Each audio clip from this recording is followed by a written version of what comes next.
पहली घटना जो है वो गांव पड़ता है उनोली दुबोली एक गांव पड़ता है, थाना गोला, जिला गोरखपुर। और आपने सब लोगों ने सुना होगा एक लाइव आज के दिन का।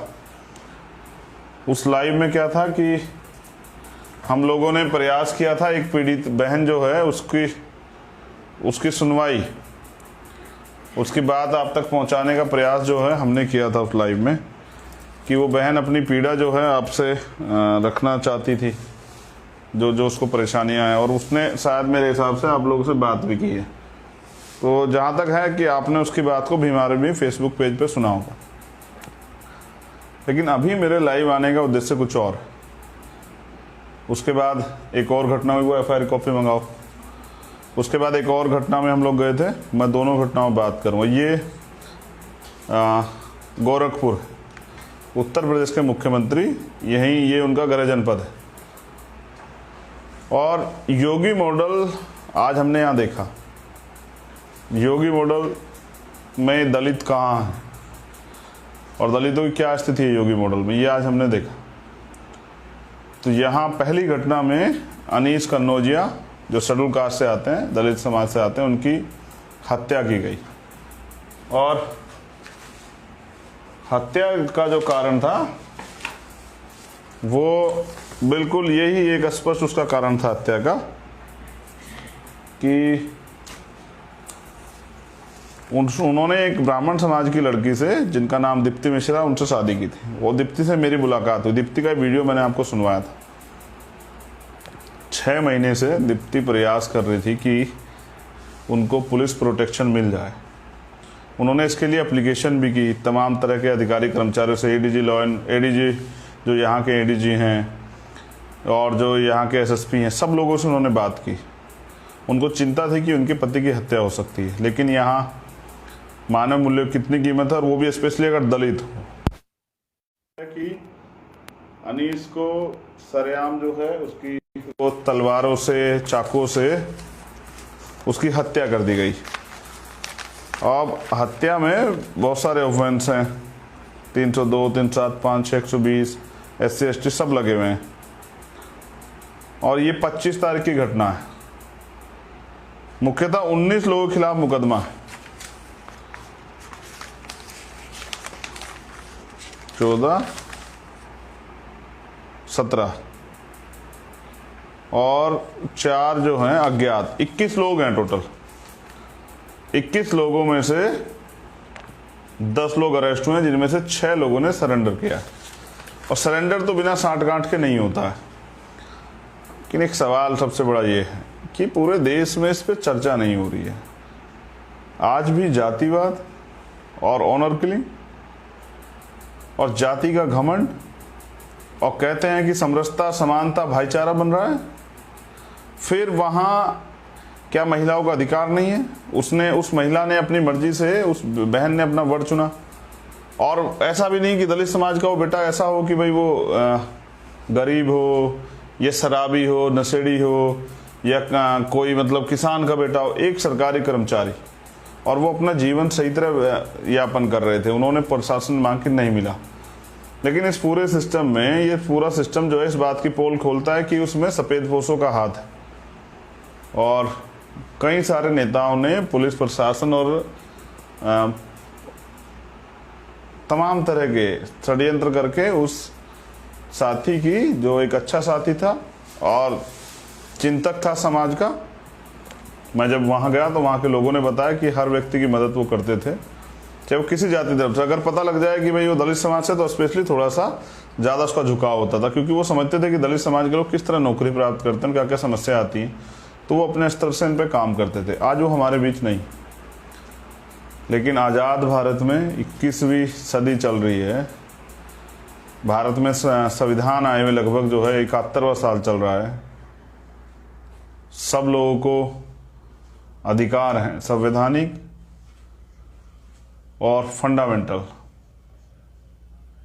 सारे अधिकार के बावजूद इतने लोग बाहर हैं। हत्या के बाद हत्या करने वाले और उनके सहयोगी बाहर। वो लोग पीड़ित परिवार को धमकी दे रहे हैं, उसके चाचा को भी चाकू लगा था, उनको डर है, उनकी जान का खतरा है। पहले जब ये घटना शुरू हुई तो पीड़ित जो है वो पीड़ित परिवार, उनमें से जो अनीस की भाभी थी उनको पुलिस उठा ले गई थी। एक दरोगा जी थे विनय मिश्रा नाम के, उन्होंने उनको थाने में बंद रखा और बेल्ट से पीटा। अब बेसिकली उनको क्या है, अपने उनको कोशिश करनी है कि भाई उनके जो रिश्तेदार या उनके जानकार लोग जिनके लड़ाई को, जिनके आदेश पे वो सब चीजें कर रहे हैं, तो उनको न्याय दिला सके, तो उनकी जो बात है उस पर कार्रवाई कर सके। तो उन्होंने इसलिए पीट दिया होगा। अब दलित समाज की महिलाएं पीट दीजिए, क्या फर्क पड़ता है, कोई कहने सुनने वाला तो नहीं है। लेकिन अब उस परिवार को अभी भी अपने जान का खतरा है।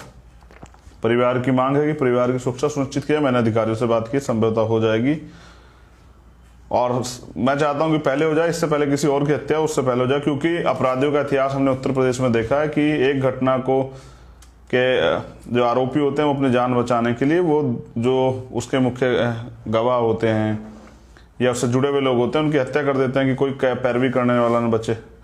बाकी सुप्रीम कोर्ट, हाई कोर्ट तो संज्ञान लेने वाला नहीं है। दलितों को ज़्यादा परेशान होने की जरूरत नहीं, वो तो तब लेता है जब बहुत बड़ा बवाल हो जाता है। तो क्या हुआ है कि एक दलित की हत्या हुई, उसको जानवर की तरह काटा, क्या हुआ है इसमें इतना सोचने की जरूरत नहीं। लेकिन हाँ, सोचने को सवाल नौजवानों के लिए तो है, जो नौजवान स्वाभिमानी नौजवान है उनके लिए सोच। दूसरा है वो आर्थिक सहयोग उस परिवार का होना चाहिए, ये समाज की भी मांग है। 1 करोड़ रुपए का मुआवजा, एक परिवार को सदस्य को नौकरी, क्योंकि उस परिवार में अनीस ही एक पहले व्यक्ति थे जिनको सरकारी नौकरी प्राप्त हुई थी। और तीसरा उनकी मांग है कि जो बाकी अपराधी हैं, आरोपी हैं, उनकी गिरफ्तारी हो और उनकी पत्नी की सुरक्षा व्यवस्था जो है वो सुनिश्चित किया जाए, उनके चाचा की भी, उनको सशस्त्र लाइसेंस जो है दिया जाए। ये तो पहली घटना हुई, क्योंकि मेन स्ट्रीम मीडिया पे इस पर कोई चर्चा नहीं, इसलिए मैं अपने मीडिया से आप लोगों तक पहुंचा रहा हूं। देश में रहने वाले, दुनिया में रहने वाले लोगों को पता लगना चाहिए। एक और दूसरी घटना, ये घटना है 1 तारीख की, और इस बच्ची का नाम है प्रियंका। प्रियंका की परिवार के लोगों ने बताया उनको शक है कि प्रियंका की हत्या हुई है।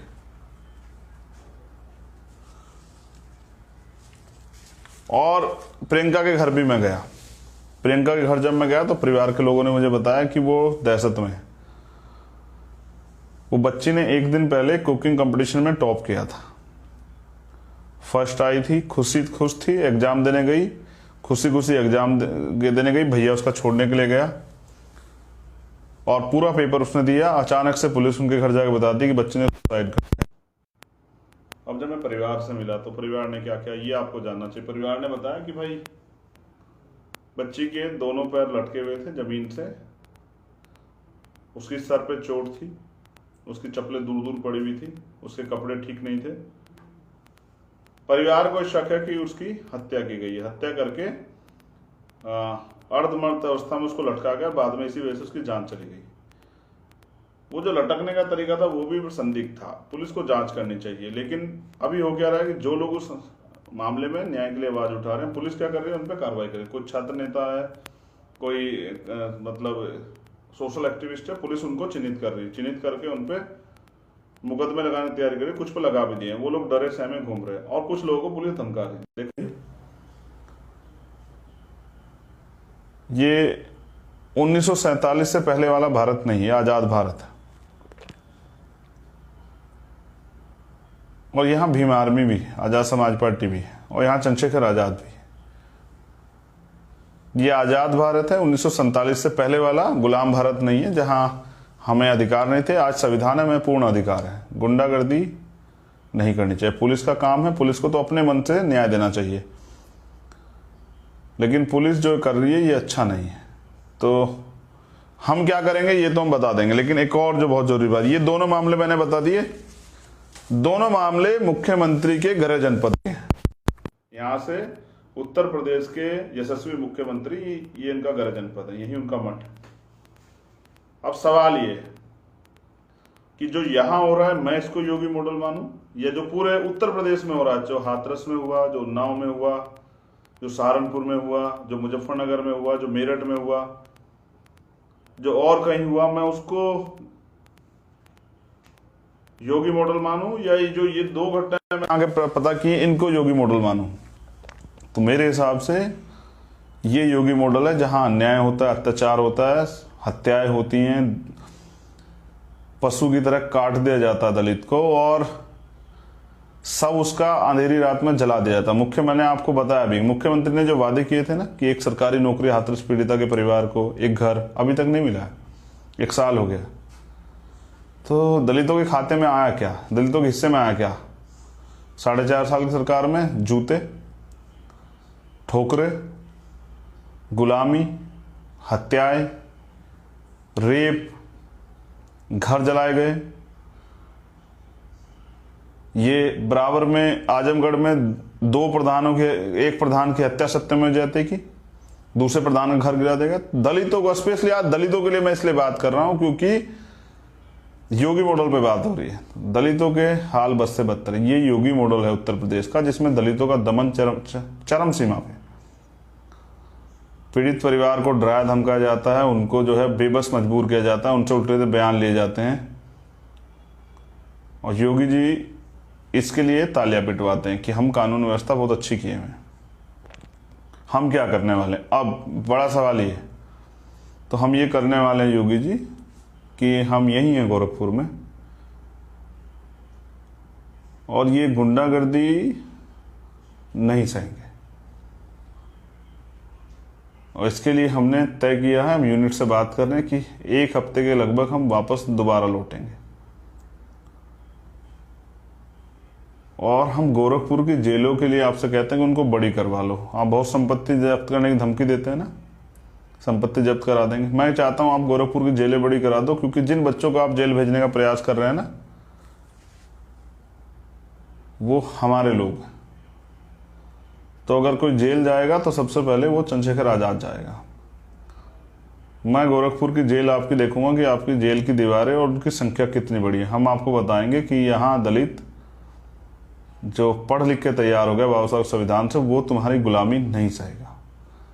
वो अपने लोगों की, देखो मार तो आप वैसे भी रहे हो सरकार के दम पे, पुलिस के दम पे, तो मरना ही है तो लड़के मरेंगे ना सर अपने अधिकारों के प्रति, लेकिन संवैधानिक रूप से लड़ेंगे।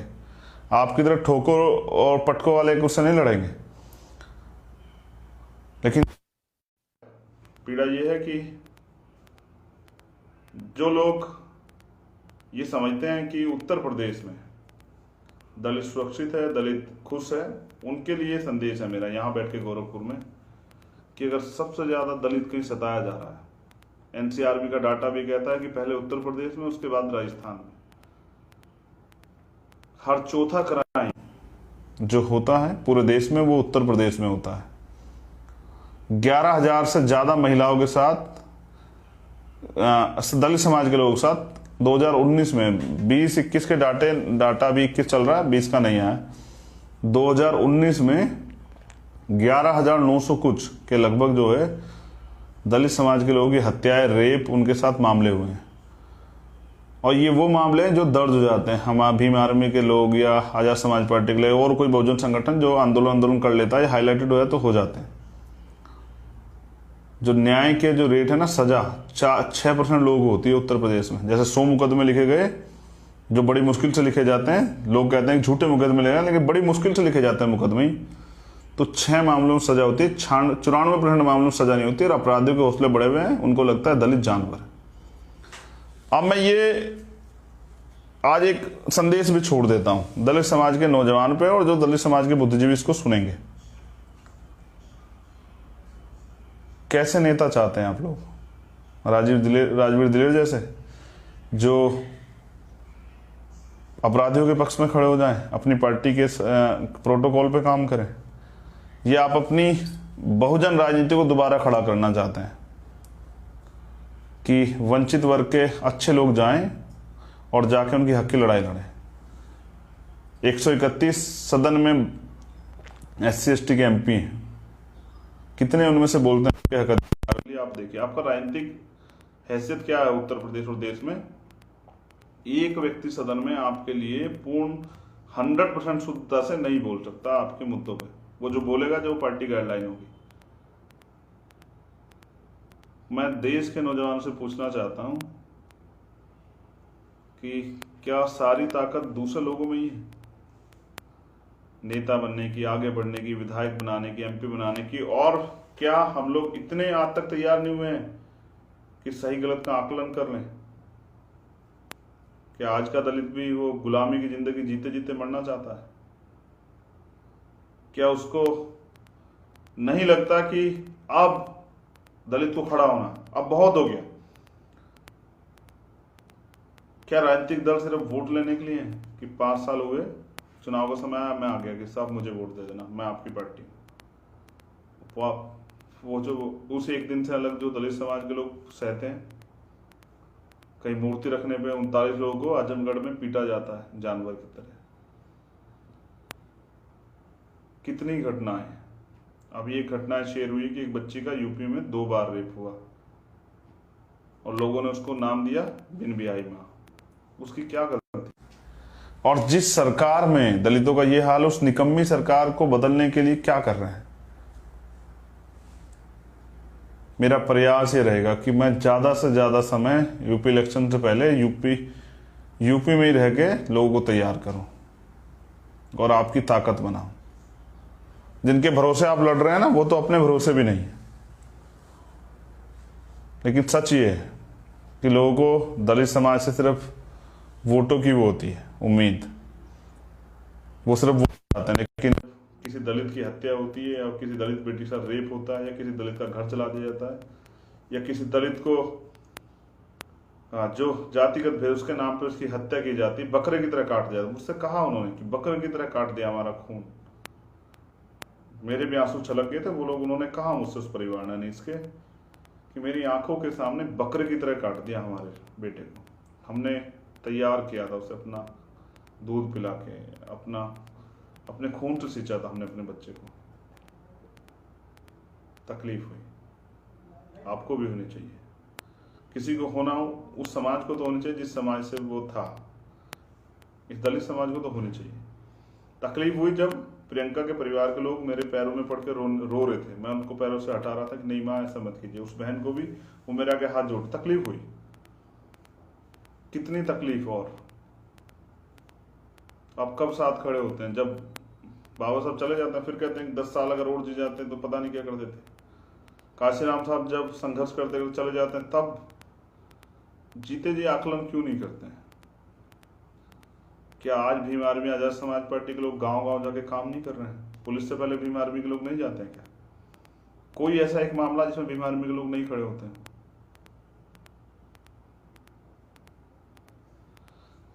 चलिए, फैसला तो आपका है, लेकिन ये गोरखपुर है। हमने यहां से शिकायत की, संकल्प लिया है, कोशिश करेंगे कि अपने पूरे 100% समय को देके उस शिकायत को खुद से तो दूर करें। कि पहले हमने 2001 चर्चा हुई थी गुजरात मॉडल की, अब योगी मॉडल। इस सत्ता को तो पलट देंगे इस बार, लेकिन आपके भरोसे तो पलटेंगे तो आप घर पड़ के पलट देंगे क्या? अपने क्षेत्रों में आपको निकलना पड़ेगा, संघर्ष करना पड़ेगा। मुझे तकलीफ है आज की इन 2 घटनाओं की, लेकिन मुझे हर उस घटना की तकलीफ होती है जो पूरे देश में होती है, किसी की सरकार हो। जैसे दिल्ली में जो हुआ 9 साल की बच्ची के साथ, आपने देखा कितनी बहनों की और बहनों की लाशें आप उठवाएंगे, जिसे आप रोक सकते हैं।